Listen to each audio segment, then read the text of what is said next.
Welcome to Britain's new Prime Minister, Liz Truss. I would say congratulations to Ms Truss, but there's no time for any celebration. This country is in a state of absolute shambles. Inflation is raging. Energy and food prices are rocketing. Thousands, if not tens of thousands of small businesses face complete ruin. Millions of families are waking up wondering how they'll pay their bills. People are getting poorer every day. They're feeling desperate and they're feeling less safe. Violent crime is soaring with shocking consequences.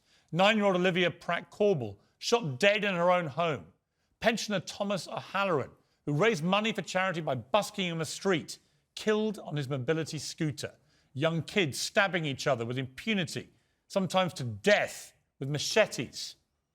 The NHS is in intensive care, creaking at the seams from a pandemic that's caused chronic staff shortages and massive waiting lists. Union strikes and picket lines are bringing chaos to our daily lives. Illegal migration across the Channel is getting immeasurably worse, not better. The ill-conceived Rwanda policy is in tatters. Housing is in crisis with rental costs out of control. The pound has crashed to a 37-year low against the dollar. And of course, the Ukraine war continues to cause immeasurable harm to European economies and security.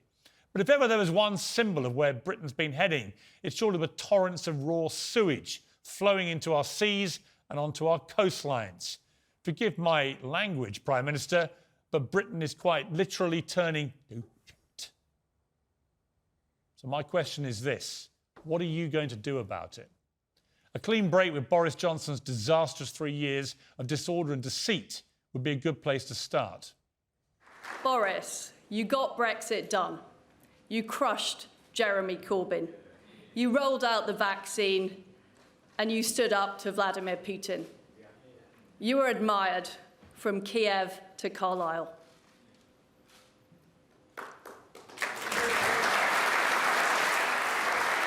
Did you know that? That long, prolonged, very awkward silence. Never mind from Kiev to Carlisle, Boris Johnson isn't even admired by people in a room full of Conservatives. And he didn't get Brexit done, really, did he? He wrapped a bandage around the Northern Ireland problem, left the wound untreated. And where exactly are all those promised benefits of Brexit? Right now, the negatives are a lot more painfully obvious.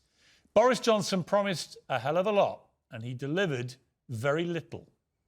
Liz Truss's campaign has also promised a hell of a lot, including tax cuts at a time when most economists think they would be inflation-fueling madness. Well, Prime Minister, now is the time to get real. Britain doesn't need to be told we can have our cake and eat it anymore. There's no cake left. Boris Johnson's Britain was defined by complacency, chaos and calamity. Prime Minister Truss, your Britain must be about solutions, integrity, hope and honesty.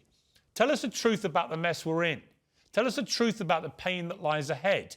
Tell us the truth about what you're going to do about it that will actually work. Your in trade today must look like the Leaning Tower of Pisa. Your country is on its knees. The office you now hold has been disgraced. Your people are angry, they're scared, and they need answers right now. You, Liz Truss, wanted this job. You spent weeks promising us that you can fix it.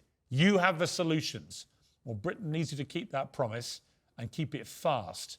And we'll be very unforgiving if you fail us.